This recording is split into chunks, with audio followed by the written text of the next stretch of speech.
सबसे पहले तमाम बिरादरान इस्लाम को ईद उल अज़हा की पुरखुरूज मुबारकबाद।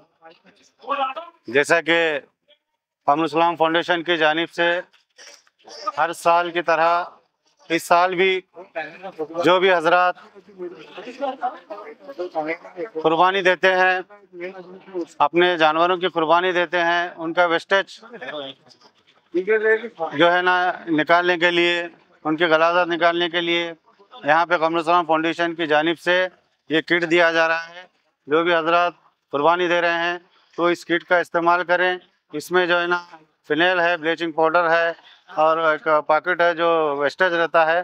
तो मैं दिल की गहराइयों से मोहतरमा कनीज़ फातिमा साहिबा और कमरुल इस्लाम फाउंडेशन के सदर फराजुल इस्लाम साहब को मुबारकबाद देता हूँ कि उन्होंने खासकर गुलबर्गा के जो सिटी में जो कौम के लिए जो ना काम किया है, जो भी उनको दिल की गहराइयों से मुबारकबाद देता हूँ और अवाम से अपील करता हूँ, गुजारिश करता हूँ कि साफ़ सफाई का ख्याल रखें। शुक्रिया, खुदा हाफ़िज़।